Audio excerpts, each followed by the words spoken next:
अस्सलाम वालेकुम students, welcome to campus dot P K. कैसे हैं आप लोग? उम्मीद है खैरियत से होंगे और मेरा ही इंतज़ार कर रहे होंगे आप लोग। ठीक है, कल का आप लोगों का लेक्चर नहीं हो सका था, थोड़ा सा मैं बहुत ज़्यादा बिज़ी था। ठीक है, तो इसलिए आज हम उसकी कसर पूरी करेंगे। ठीक है, और अगले 2 टॉपिक्स को जो है वो कवर करने की कोशिश करेंगे। करने में से मैंने 3-4 थे, लेकिन आज भी टाइम पे लेक्चर थोड़ा स्टार्ट नहीं हुआ। सो 2 ही टॉपिक्स करेंगे, 3-4 नहीं करेंगे जैसे आमतौर पर करते हैं। 2-3 किसी दिन जो है ना वो लंबा लेक्चर रख के आप लोगों के 5-6 टॉपिक्स कवर कराएंगे। ठीक है, उस दिन का इंतज़ार कीजिए सारे लोग। नो स्टूडेंट्स, बैक्टीरियोफेज का स्ट्रक्चर जो है ना वो मैंने करवाया था, आप लोगों को याद होगा। ठीक है, तो बैक्टीरियोफेज का स्ट्रक्चर के बाद उसका लाइफ साइकिल भी आता है। तो लाइफ साइकिल पढ़ेंगे हम लोग इंशाल्लाह, ताकि आप लोगों को उसके अंदर से अगर कोई एमसीक्यूज आ सकें तो आप उनको सॉल्व कर लें। ठीक है, लाइफ साइकिल ऑफ बैक्टीरियोफेज। अच्छा, मैंने आपको बताया गाइडलाइन देनी होती है, ये बहुत आसान से टॉपिक्स हैं। सो आप लोग जो है ना वो इसको अच्छी तरह कीजिएगा। ठीक है, अच्छी तरह फोकस कीजिएगा। ठीक है, मैं देखूं आप लोगों का ये ख़राब तो नहीं हो गया कैमरा? नहीं, ठीक है, चलें जी। बैक्टीरियोफेज की लाइफ साइकिल के का मतलब है कि हम लोग उस वायरस की ज़िंदगी के बारे में पढ़ने लगे हैं जो बैक्टीरिया को अटैक करता है। फेज का मतलब ऐसा वायरस है जो बैक्टीरिया को अटैक करता है, और ये निशानी है बैक्टीरियल वायरसेस की कि उनके लफ्ज़ के एंड पर फेज आता है, ये उनकी निशानी है। फेज का वर्ड जो है ना ये बैक्टीरियल वायरस यानी बैक्टीरियोफेजिस के लिए बहुत ज़्यादा कॉमन है।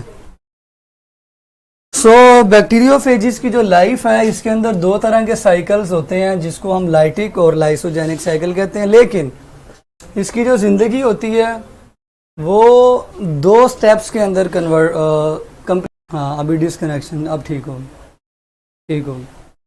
ले स्टूडेंट्स, ये ध्यान रखना है इसका। ठीक है, अगर रेड हो जाए, क्योंकि अभी डिसकनेक्शन लिखा आया था। चला गया, दोबारा आ गया। आ गया नेट दोबारा?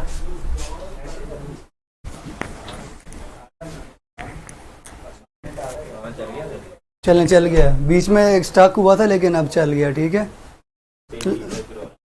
पेज रिफ्रेश कर लें बच्चों, जिनका स्टक हो रहा है ना वो अपने पेज को रिफ्रेश कर लें।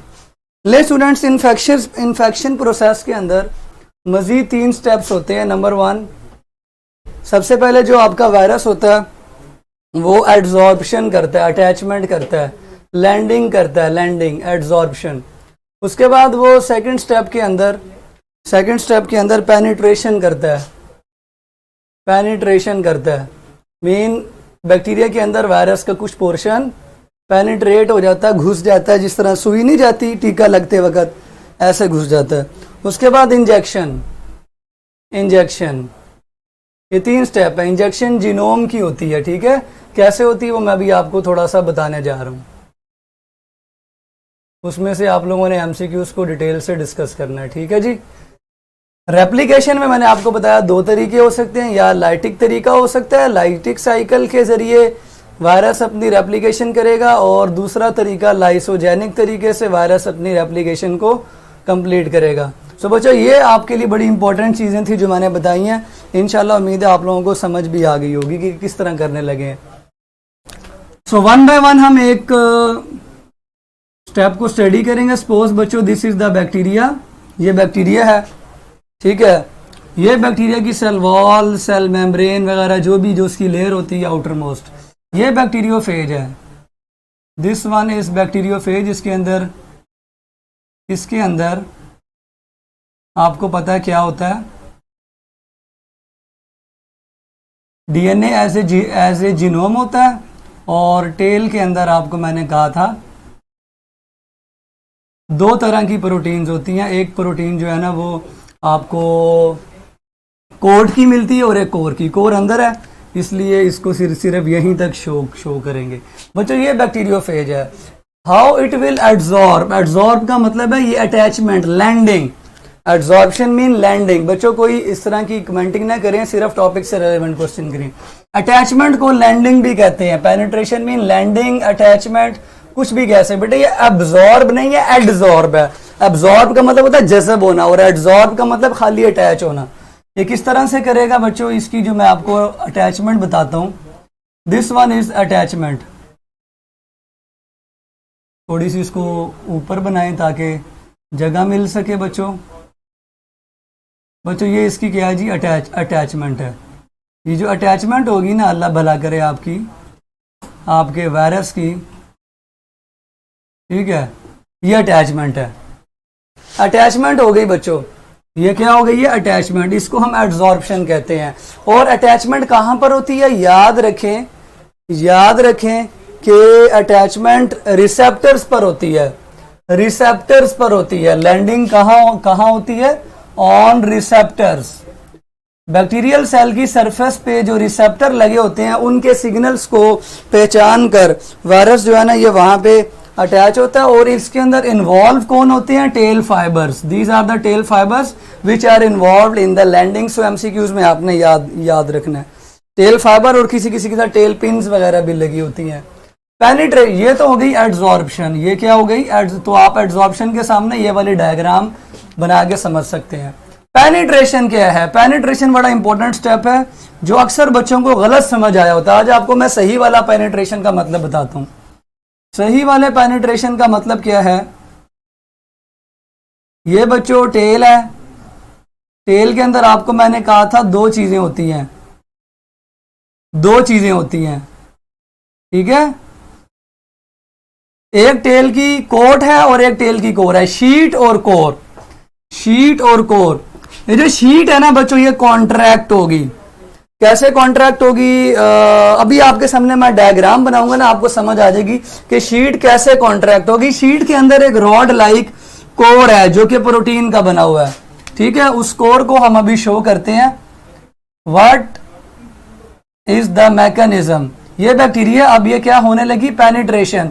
बच्चों पेनिट्रेशन किस चीज की होती है, याद रखें, पेनिट्रेशन होती है जो टेल की जो कोर है वो पेनिट्रेट करती है। Core of tail, core of tail penetrate करती है। कैसे करती है बच्चों, ध्यान से देखें, आप लोगों की तवज्जो दरकार है, ठीक है।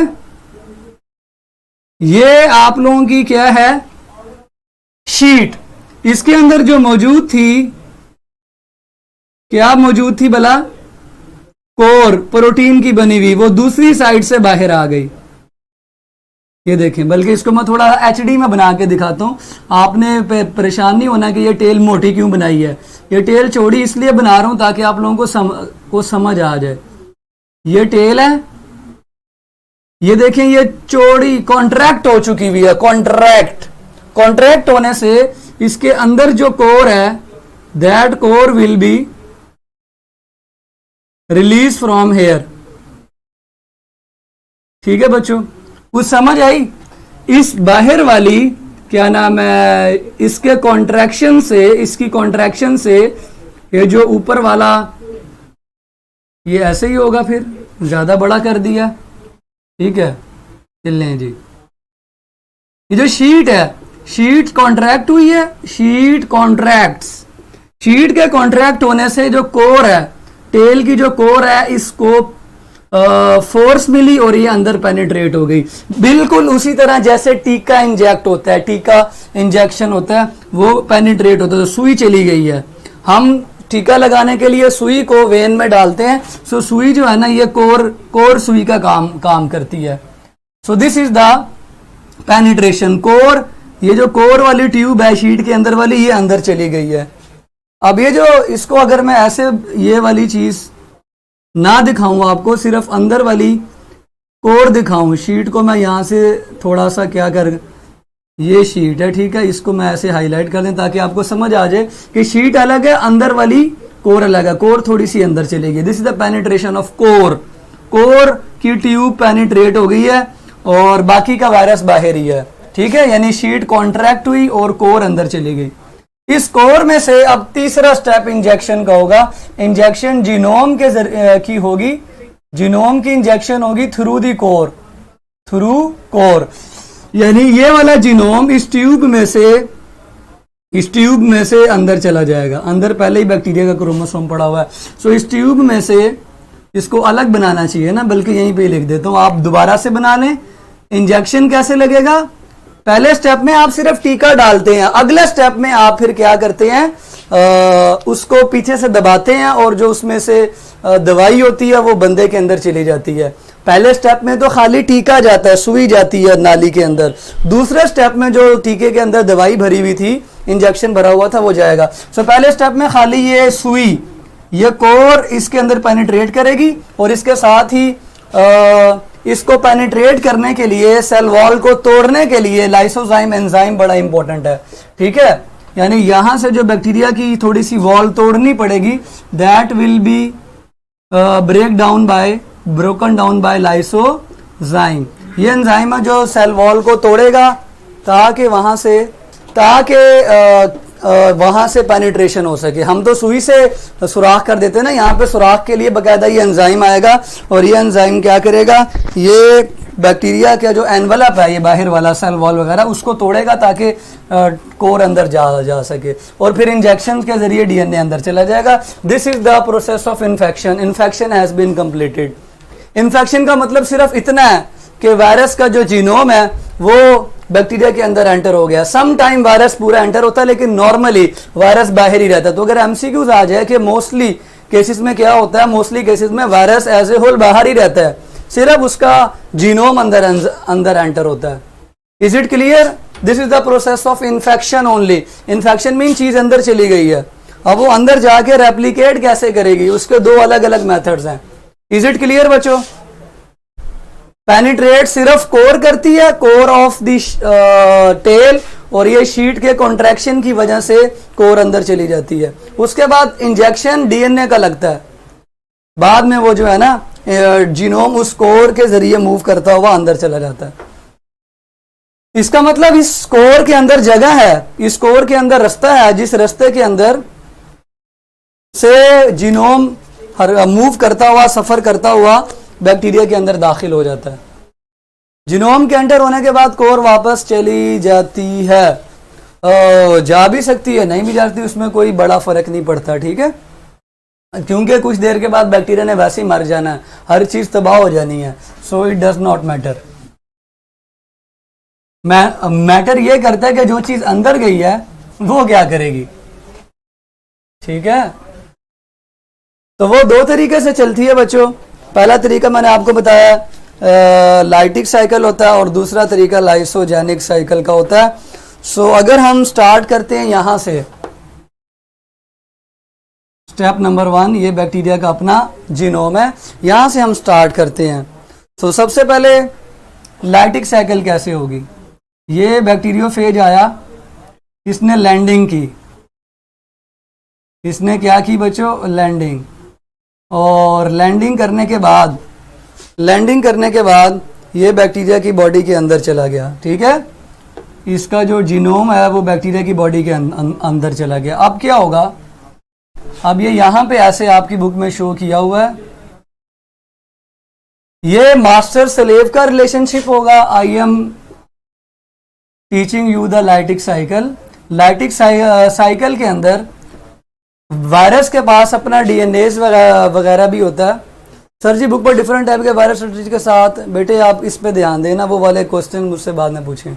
सर पेनिट्रेशन के लिए लाइसोजाइम का होना जरूरी है, हाँ ये क्वेश्चन रेलिवेंट है जी, जरूरी है। उसके अलावा आगे और पीछे वाले सवालों के मैं बाद में आपको जवाब दे दूंगा।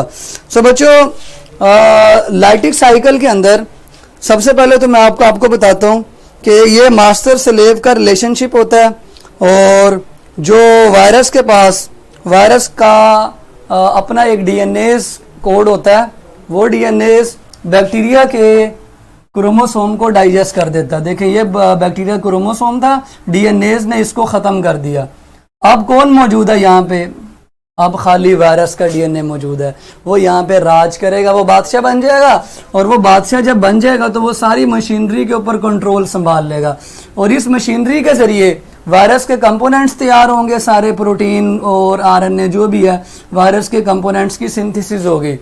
सो लिटिक साइकिल के अंदर मज़ीद जो आपको स्टेप्स याद करने हैं, उनमें सबसे पहले कंट्रोल संभालना है।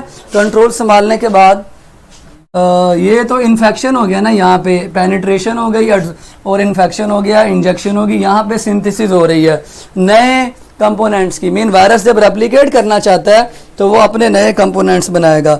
नए कंपोनेंट्स फिर असेंबल होना स्टार्ट हो जाएंगे, असेंबल होना स्टार्ट हो जाएंगे हेड्स की फॉर्म में, टेल्स की फॉर्म में, ठीक है, हेड्स की फॉर्म में और टेल्स की फॉर्म में ये चीज़ें बनना स्टार्ट हो जाएंगी। मीन प्रोटीन्स अपने आप को हेड्स यानी कैप्सिड बनाना स्टार्ट कर देंगी और टेल्स बनाना स्टार्ट कर देंगे, और साथ ही वायरस का जीनोम भी बनना स्टार्ट हो जाएगा। और वायरस के जीनोम बनने के बाद जो जीनोम है वो हेड्स के अंदर एनक्लोज होना स्टार्ट हो जाएगा। जो जीनोम है वो हेड्स के अंदर एनक्लोज होना स्टार्ट हो जाएगा। ये हेड्स हैं, हेड्स यहाँ पे खाली हैं, इन हेड्स के अंदर जीनोम मौजूद है। तो मजीद एक स्टेप आगे चलेगा, हेड्स के अंदर जीनोम होंगे, साथ में टेल्स होंगी, ठीक है, और आखिरी स्टेप के अंदर ये सारी चीजें असेंबल हो जाएंगी। टेल्स और हेड्स इकट्ठे हो जाएंगे असेंबली में। असेंबल मीन इकट्ठे हो जाना, ये असेंबल हो जाएंगे, इकट्ठे हो जाएंगे, ठीक है जी। टेल और हेड्स इकट्ठे हो जाएंगे, कंप्लीट टैडपोल की शक्ल आ जाएगी। और आखिरी स्टेप में 25 मिनट के अंदर 200 जब नए वायरसेस बन चुके होंगे तो इतनी कैपेसिटी नहीं होगी इस बैक्टीरिया की कि इतने ज़्यादा वायरसेस को अकोमोडेट कर सके।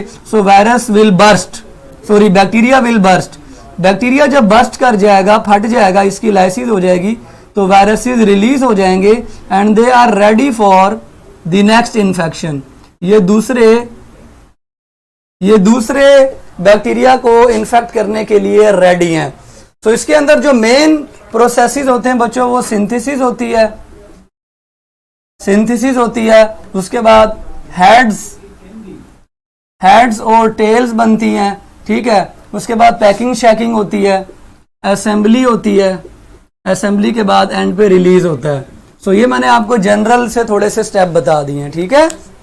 तो सिंथेसिस जो है ना वो कंपोनेंट्स की होगी, वायरस के कंपोनेंट्स की, प्रोटीन वगैरह बनना स्टार्ट हो जाएंगी और बाकी चीज़ें। उसके बाद वो हेड्स की फॉर्म में आना, टेल्स की फॉर्म में आना शुरू, फिर टेल और हेड इकट्ठे होंगे और एंड पे जो है ना वो रिलीज हो जाएंगे। कॉलर शीट्स वगैरह एंड पर बनेगी, कॉलर शीट्स वगैरह जो है ना वो एंड पे बनेगी, ठीक है बच्चों।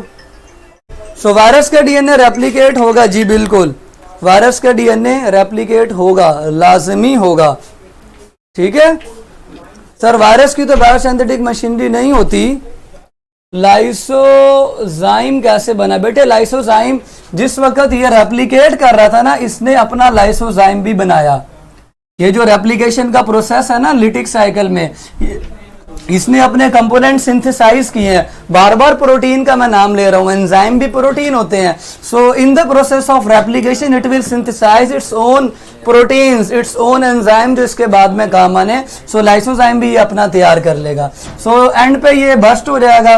बैक्टीरिया इस तरह के फेज को हम विरुलेंट, खतरनाक फेज कहते हैं, ठीक है। यहाँ पे जो ये फेज है, जो वायरस है, this phage is known as virulent phage, और लाइटिक फेज भी इसको कहते हैं। विरुलेंट फेज भी कहते हैं, लाइटिक फेज भी कहते हैं। और इसके अलावा यहाँ पे हम लोग और क्या नाम ले सकते हैं, मास्टर और स्लेव रिलेशनशिप भी कह सकते हैं, ठीक है। असेंबली के बाद रिलीज होगी, रिलीज के लिए लाइसिस बड़ी इंपॉर्टेंट है, यहाँ पे ब्रेकडाउन बड़ी इंपॉर्टेंट है। और जहाँ पे कॉलर्स और सारी चीजें बन रही हैं वहां पे वायरसेस मैच्योर होते हैं, मैच्योरेशन भी बड़ी इंपॉर्टेंट है। सो ये 1 बाय 1 सारी चीजें होगी। लाइसोसोम बैक्टीरियल, जी बिल्कुल, सारी चीजें बैक्टीरिया की मशीनरी से वो तैयार करके अपने पास रख लेगा, बाद में जब काम आएंगी, जब जरूरत होगी तो वो काम आएंगी। अच्छा जी, उसके बाद लाइसोजेनिक साइकिल है। सम टाइम ऐसा नहीं होता कि वो बैक्टीरिया के डीएनए को तबाह कर दे। लिटिक साइकिल में तो उसने सबसे पहले बैक्टीरिया के डीएनए को तबाह किया। सारी मशीनरी के ऊपर डीएनए का कंट्रोल होता है। जब वायरस ने आते ही डीएनए के जरिए डीएनए के जरिए बैक्टीरिया के डीएनए को तबाह कर दिया, तो इसने खुद से कंट्रोल संभाल लिया मशीनरी के ऊपर और अपने सारे कंपोनेंट्स तैयार किए। लेकिन सम टाइम ऐसा नहीं होता, वायरस का जो डीएनए होता है वो बैक्टीरिया के डीएनए के साथ इनकॉर्पोरेट हो जाता है। This is called lysogenic cycle. Lysogenic cycle, इसके अंदर बैक्टीरिया की लाइसिस नहीं होती, बैक्टीरिया फटता नहीं है। इसमें क्या होगा, यहां से इस तरफ आपकी बुक में डायग्राम है, आपने ध्यान से देखना, इट इज प्रोफेज। प्रोफेज है, फेज मीन वायरस है, फेज निशानी है वायरस के लिए। सर फिर लाइसोजाइम ने तो बैक्टीरियल सेल वॉल को तोड़ता है, तब से ज्यादा बैक्टीरिया से कैसे एक्सेप्ट किया है, ये क्या क्वेश्चन है। पर सर लाइसोजाइम ने तो बैक्टीरियल सेल वॉल को तोड़ना है, तो तब उसने बैक्टीरिया से कैसे। बेटे आपका क्वेश्चन बड़ा अजीब सा है, क्वेश्चन को सही करें। बट सर एंजाइम तो इन्फेक्शियस में है। बेटे ये जो इन्फेक्शियस वाला वायरस आया, ये पहले भी तो किसी बैक्टीरिया से बनकर ही आया ना, ये बात ध्यान रखें। सर जो वायरस इन्फेक्ट करता है इसमें जीनोम निकल जाता है तो वो मर जाता है। जी वो मर गया, उसको मरने का फायदा तो कोई भी नहीं हुआ, फायदा यही हुआ, नुकसान तो कोई नहीं हुआ, फायदा ही हुआ। उस एक ने 200 नए, आप लोगों ने पढ़ा 25 मिनट के अंदर एक चला गया तो 200 नए बन गए, कोई प्रॉब्लम नहीं है, ठीक है। रेप्लिकेशन तो बाद में हुई है, रेप्लिकेशन। लो जी फिर वही बात, आप लोगों को लगता है बेटे जो ये नया वायरस इसके ऊपर अटैक कर रहा है ये कहां से आया, आप ये सोचें। जो नया वायरस बैक्टीरिया के ऊपर एब्जॉर्ब होता है, लैंड होता है, वो कहां से आता है, वो भी तो किसी बैक्टीरिया में अपनी कंप्लीशन करके आया ना, अपनी जिंदगी गुजार कर आया है, ऐसे ही आ गया है कि ऊपर आसमान से गिरा है।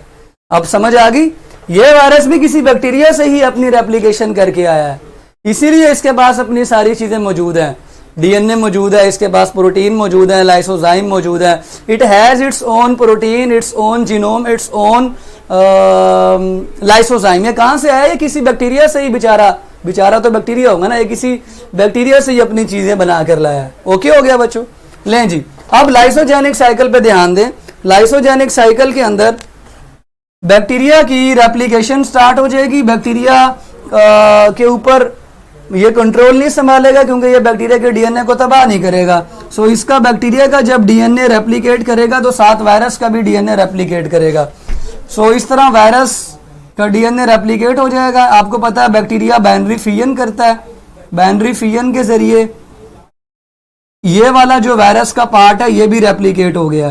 पहले एक सेल में एक वायरस था, अब 2 सेल में 2 वायरस के डीएनए मौजूद हैं, ठीक है। उसके बाद जब ये अलग होगा, बाइनरी फिजन कर चुका होगा, तो बच्चों ये हर उस सेल में मौजूद होगा जिस सेल के अंदर जो नया सेल बनेगा। ये एक नया सेल बना, इसके अंदर भी कौन मौजूद है, वायरस, इसके अंदर भी कौन मौजूद है, वायरस का DNA. This virus DNA is called prophase, और इस प्रोफेज को टेम्परेट फेज भी कहते हैं। This is what, temperate phase, या इसको लाइसोजेनिक फेज भी कहते हैं। और ये विरुलेंट नहीं है, ये विरुलेंट नहीं है। अब समटाइम क्या होता है, ये वाला फेज अल्ट्रावायलेट रेडिएशंस की वजह से, म्यूटाजेंस की वजह से, या किसी और रीजन की वजह से अपना कंट्रोल इसके ऊपर संभाल लेता है और बैक्टीरिया के डीएनए को तबाह कर देता है। जब ये ऐसे करता है तो ये दोबारा लाइटिक साइकिल में एंटर हो जाता है। इस प्रोसेस को हम इंडक्शन का नाम देते हैं। और इंडक्शन की रीजन क्या है, सम टाइम अल्ट्रावायलेट रेस, ठीक है, ultraviolet rays, some time mutagens, यानी किसी ने म्यूटेशन कॉज कर दी तो वायरस के अंदर म्यूटेशन आएगी, वायरस अपने अंदर म्यूटेशन ला के फिर से डीएनए को तबाह करके कंट्रोल संभाल लेगा। This is called induction. When induction starts, lysogenic cycle converts into lytic cycle, ठीक है। लेकिन जी बैक्टीरिया के पास तो एंडोन्यूक्लियस होता है, तो वायरस एंटर कैसे हुआ बेटे, जब बैक्टीरिया का एंडो, हमारे अंदर भी तो इम्यूनिटी है ना, हम भी बीमार हो जाते हैं, हमारे अंदर कैसे एंटर होता है वायरस और बैक्टीरिया, सोचें, ऐसे नहीं होता जो आप सोचते हैं। देखें जिसकी ताकत ज्यादा है वो अपना काम दिखा देता है। अगर हमारा इम्यून सिस्टम जीत जाता है हम ठीक हो जाते हैं, लेकिन अगर ना ठीक हो लोग देखें मर जाते हैं इन्फेक्शंस की वजह से, बुखार से मर जाते हैं। क्यों? क्योंकि इन्फेक्शन पैदा करने वाले की उस टाइम ताकत ज़्यादा होती है। सो वायरस बैक्टीरिया से ज़्यादा पावरफुल होगा तो वो अपना काम दिखा देगा। अगर एंडोन्यूक्लियस ज़्यादा पावरफुल होंगे तो वो वायरस को मल्टीप्लाई होने नहीं देंगे। ये उस केस में जब वो हो जाएगा, ठीक है। लाइसोजेनिक साइकिल में ये कंट्रोल नहीं संभालेगा। और इसका एक और फायदा है, जब तक वायरस का डीएनए बैक्टीरिया के अंदर मौजूद है कोई नया वायरस इसको अटैक नहीं कर सकता। कोई नया वायरस इसको अटैक नहीं कर सकता। क्यों? क्योंकि अगर कोई चोर घर में चोरी करने जाए और घर में एक चोर पहले से ही हो, चोर चोर का दोस्त होता है, वो उस चोर को देख के चला जाएगा, ठीक है। तो लाइसोजेनिक साइकिल में कितना बनता है बेटे? नहीं बनता। लाइसोजेनिक साइकिल में कोई नया वायरस नहीं बनता। लाइसोजेनिक साइकिल में कोई नया वायरस नहीं बनता। लाइसोजेनिक साइकिल में मैं लिख देता हूं, लाइटिक साइकिल के अंदर वायरस, ये आप हमेशा याद रखें एमसीक्यूज के तौर पे, होल वायरस रेप्लिकेट्स।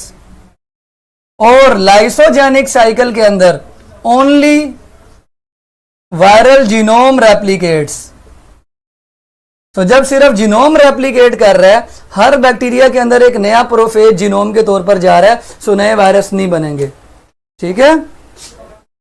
लें जी, तो ये बात नोट कर लें, ये लिख दें बल्कि कमेंट्स के अंदर, in lytic cycle on whole virus replicates, और 25 मिनट में 200 नए वायरस बनते हैं पूरे पूरे। In lysogenic cycle only viral genome replicates. जितने नए बैक्टीरिया बनेंगे, जितने नए बैक्टीरिया बनेंगे उतने नए वायरस के जीनोम बनेंगे, खाली डीएनए नया बनता चला जाएगा, पूरा वायरस नया नहीं बनता। इसलिए तो वो फटता नहीं है, लाइसिस नहीं होती, इसीलिए इसको हमने टेम्परेट फेज कहा है, विरुलेंट फेज नहीं कहा, खतरनाक नहीं है। विरुलेंट इसको कहा था, ये खतरनाक है, बैक्टीरिया की बर्स्टिंग हो जाती है, इसमें कोई खतरा नहीं है, इसमें वायरस का सिर्फ जीनोम रेप्लिकेट कर रहा है, ठीक है। अब क्लियर हो गया बच्चों? क्वेश्चन है sir, viral infection is resistant to antibiotics, then how can we prevent it? We can prevent it with antiviral. Antiviral medicine के जरिए हम वायरस को प्रिवेंट कर सकते हैं, ठीक है। एंटीबायोटिक के जरिए नहीं कर सकते, एंटीवायरल, एंटीवायरल के लिए, ठीक है बेटे। बख्तावर आपका ये क्वेश्चन था, एंटीवायरस के जरिए करते हैं, वायरस को एंटीवायरस से ही मार सकते हैं। इज इट क्लियर बच्चों? सारे एमसीक्यूज थे जो मैंने आपको बता दिए। रेप्लिकेशन में दो आगे से जिंदगी हैं, इन्फेक्शन प्रोसीजर सेम है। आगे मल्टीप्लीकेशन दो तरह की हो सकता है, पूरा वायरस मल्टीप्लाई करे, हो सकता है खाली उसका रेप्लिकेट करे। लाइसोजाइम हमारे सलाइवा और आइज में, बेटे पढ़ा था मैंने एक जगह, मेरे जहन में नहीं आ रहा, शायद होता है सलाइवा में, मैंने पढ़ा था एक जगह। सर वायरस डीएनए भी हो सकता है और आरएनए भी, यस। बैक्टीरियोफेजिस आमतौर पर डीएनए वाले ही होते हैं। अभी आरएनए वाला भी आपको समझा देते हैं। आरएनए वाला एचआईवी है, एनिमल वायरस है, वो एनिमल वायरस है जो एड्स कॉज करता है, ठीक है। शाबाश, is it clear? Then we are going to study the life cycle of HIV. Life cycle of HIV. HIV आपको पता है एड्स कॉज करता है, एड्स इन्फेक्शन है, वायरल इन्फेक्शन है, और इसकी आपने सबसे पहले सिम्टम्स याद करनी है, ठीक है, कि एड्स की सिम्टम्स क्या है। एड्स की इंपॉर्टेंट सिम्टम है सीवियर निमोनिया, नमूनिया हो जाता है जी जिसको एड्स होती है। नमूनिया के अलावा उसको वैस्कुलर कैंसर यानी कैंसर भी हो जाता है, एक ही वक्त में उस बंदे को नमूनिया भी है, कैंसर भी है, और उसके अलावा उसके जो लिम्फ नोड्स होते हैं वो भी सूजे हुए होते हैं, स्वेल किए हुए होते हैं, swollen lymph nodes.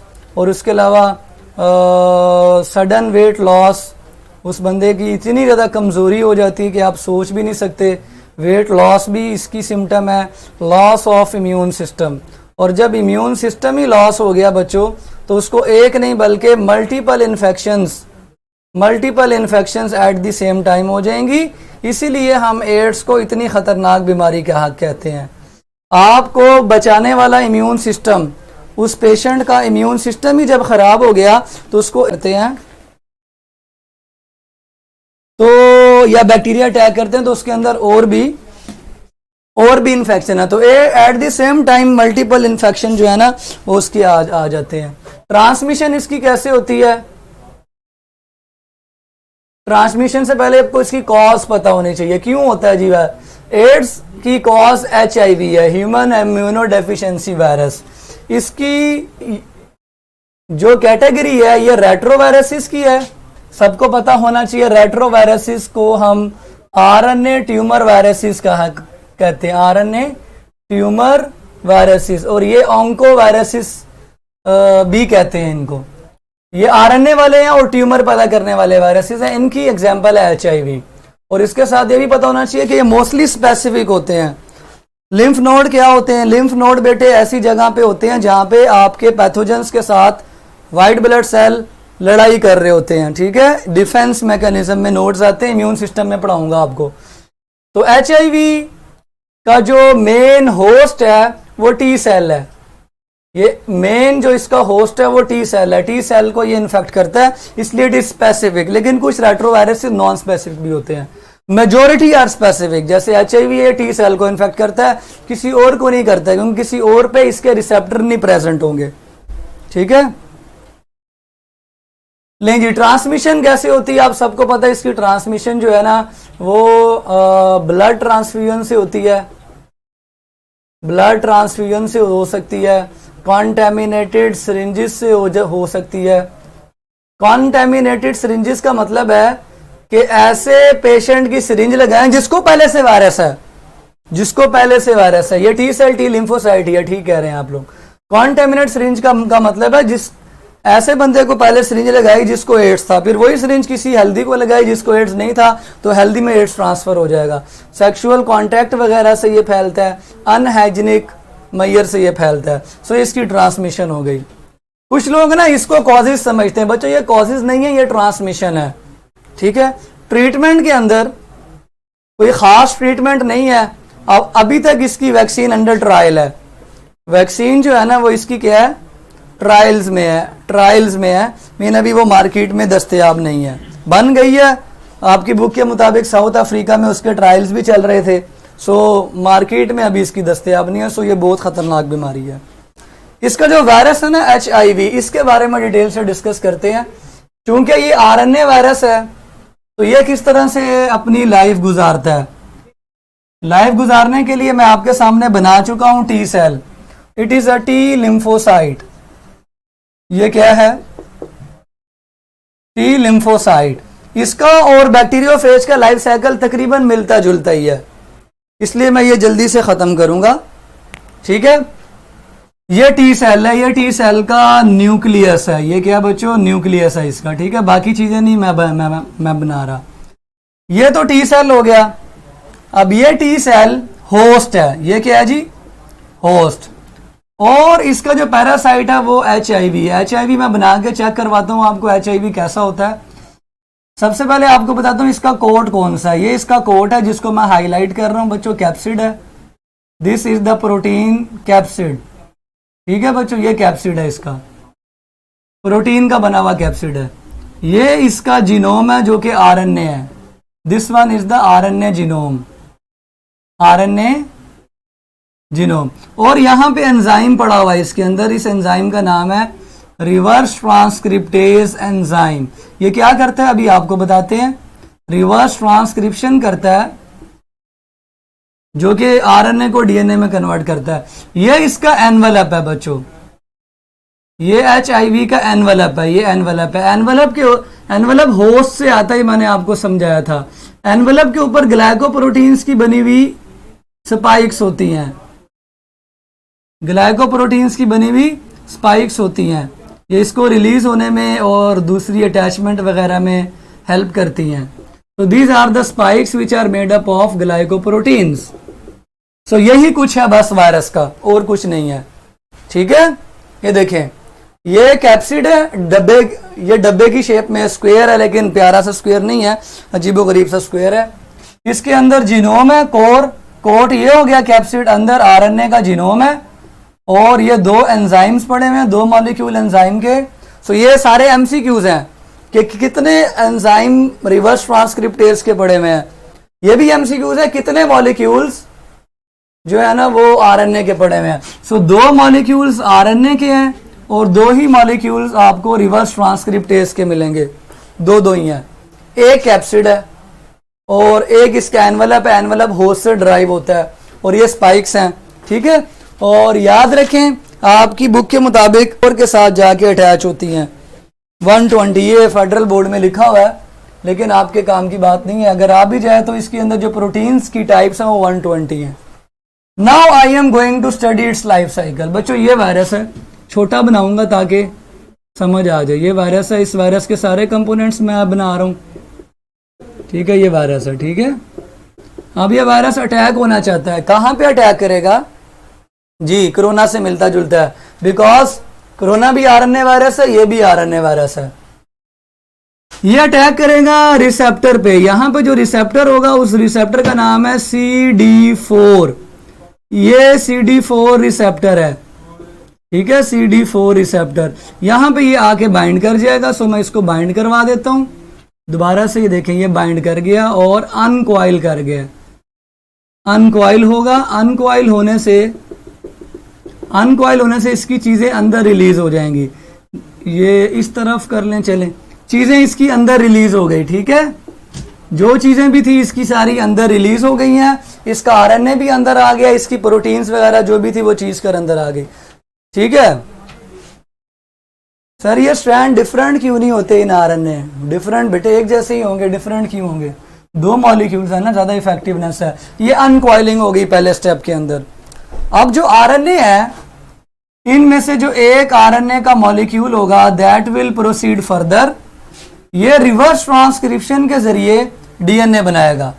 Reverse transcription के जरिए डीएनए बनाने के लिए क्या करना पड़ेगा? इसको पहले इसको कॉम्प्लीमेंट्री डीएनए बनाना पड़ेगा। ये आरएनए का स्ट्रैंड है, इसने अपने कॉम्प्लीमेंट्री डीएनए का स्ट्रैंड बना लिया। सो मैं उसको हाईलाइट कर रहा हूं, ये डीएनए है, यानी इसके अंदर एक आरएनए है और एक डीएनए है। That is why we will call it hybrid. RNA DNA hybrid. Hybrid क्यों कहा? क्योंकि अकेला आरएनए टेम्पलेट के तौर पर एक्ट करेगा। सर एचआईवी और टी सेल में डिफरेंस? ला हौला वला कुव्वा। बेटे टी सेल होस्ट है, हमारा सेल है टी सेल जिसके ऊपर वायरस ने अटैक किया है, और एचआईवी वायरस है, human immuno deficiency virus. Virus attack कर रहा है और होस्ट के ऊपर अटैक कर रहा है। रिवर्स ट्रांसक्रिप्शन, आरएनए के पास ये एबिलिटी नहीं है कि वो कंट्रोल संभाल सके मशीनरी पे, इसलिए डीएनए बनना जरूरी है। अभी डीएनए का पहला स्ट्रैंड बना है, वो आरएनए के एग्जैक्ट कॉम्प्लीमेंट्री होता है, जो मैंने आपको रेप्लिकेशन में समझा दिया था बेस पेयरिंग के मुताबिक। ए के सामने टी, जी के सामने सी, सी के सामने जी। अब ये जो डीएनए का स्ट्रैंड है, ये वाला, ये डीएनए का स्ट्रैंड अपने ही जैसा एक और डीएनए का स्ट्रैंड बना लेगा। सो ये डबल स्ट्रैंडेड डीएनए है, दोनों स्ट्रैंड डीएनए के। इसका मतलब ये वाला ओरिजिनल वायरस का आरएनए गायब, डिग्रेड हो जाएगा। इसके बारे में भी एमसीक्यूज याद रखें कि ये एक्चुअल आरएनए कहां जाएगा? ये वाला एक्चुअल आरएनए बाद में डिग्रेड हो जाएगा। डिग्रेड मीन खत्म हो जाएगा, टूट जाएगा, ठीक है। बाद में ये अकेला डीएनए बचेगा।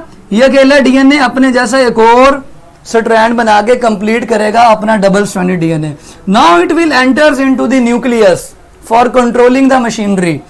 इसके अंदर अपना क्रोमोसोम ऑलरेडी पड़ा हुआ है। उस डीएनए के अंदर वायरस का डीएनए जो है ना वो इनकॉर्पोरेट हो जाएगा।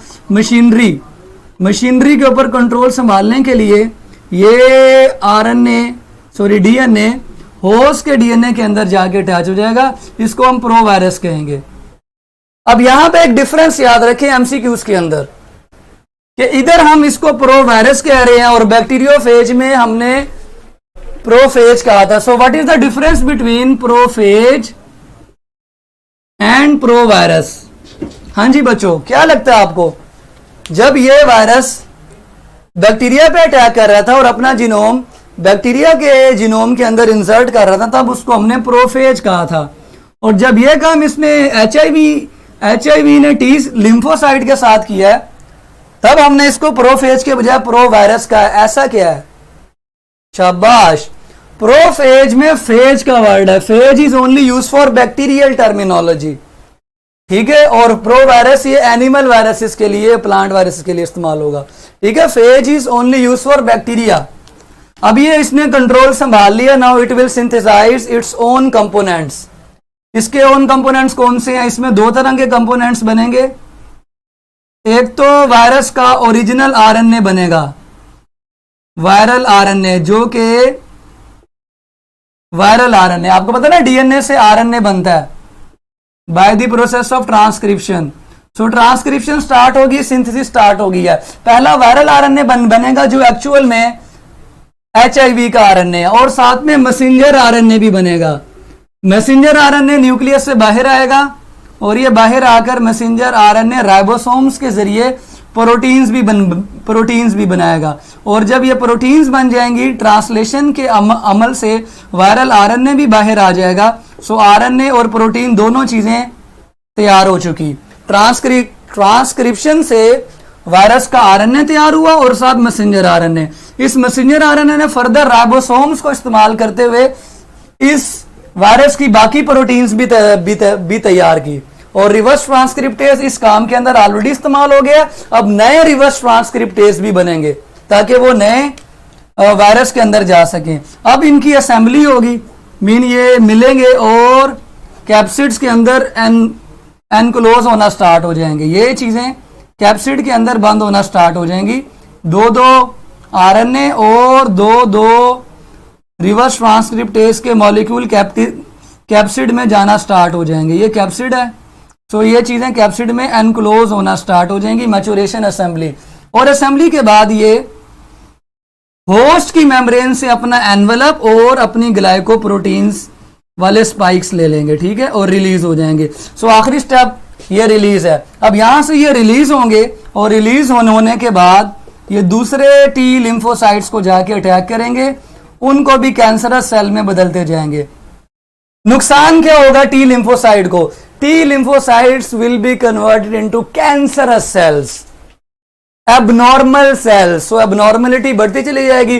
टी सेल्स का काम था इम्यून सिस्टम में रोल प्ले करना। अब टी लिम्फोसाइट्स के ऊपर वायरस ने कंट्रोल संभाल लिया है। टी लिम्फोसाइट इम्यून सिस्टम को बूस्ट नहीं कर पाएंगे।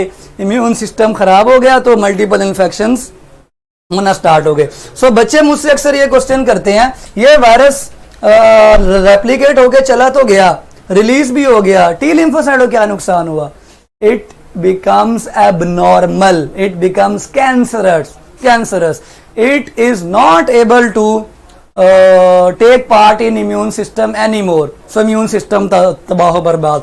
जितने ज्यादा टी लिम्फोसाइट HIV का निशाना बनेंगे उतना ज्यादा इम्यून सिस्टम तबाह बर्बाद हो जाएगा। और इसके अंदर ये आरएनए, अब ये आरएनए भी नेक्स्ट टी लिम्फोसाइट में जाके पहले अपना डीएनए बनाएगा, फिर डीएनए कंट्रोल संभालेगा, और कंट्रोल संभालने के बाद अपने सर वायरल आरएनए और एमआरएनए में क्या डिफरेंस है? ले जी ये लास्ट बात है। वायरल आरएनए कैप्सिड के अंदर जो आरएनए होता है उसको कहते हैं, ताकि ये कैप्सिड के अंदर वायरस का हिस्सा है। Messenger RNA is only use for translation. लिख लें, messenger RNA will be use for translation of proteins. लिखें जल्दी से, ठीक है। ये दो फर्क है। अगर ये नहीं ना बनेगा तो प्रोटीन कैसे बनेगी? प्रोटीन के लिए तो आपको पता है एमआरएनए राइबोसोम तक जाना जरूरी है। सो ये वायरस का अपना आरएनए है जो वायरस के कैप्सिड में जाएगा और वायरस का हिस्सा बन जाएगा, और ये एमआरएनए ट्रांसलेशन के अंदर इस्तेमाल होगा। लें स्टूडेंट्स, इसमें से काफी एमसीक्यूज मैंने आपको याद करवाया, बाकी बुक से अच्छी तरह रीड कीजिएगा, सारी चीजें इंशाल्लाह क्लियर हो जाएंगी, ठीक है। अब आपका टेस्ट स्टार्ट करते हैं और इस लेक्चर को वाइंड अप करते हैं। इंशाल्लाह हम मिलेंगे कल नेक्स्ट लेक्चर के साथ। अच्छी तरह बुक से इसको रीड करना है ताकि आपको अच्छी तरह समझ आ जाए, ठीक है बच्चों।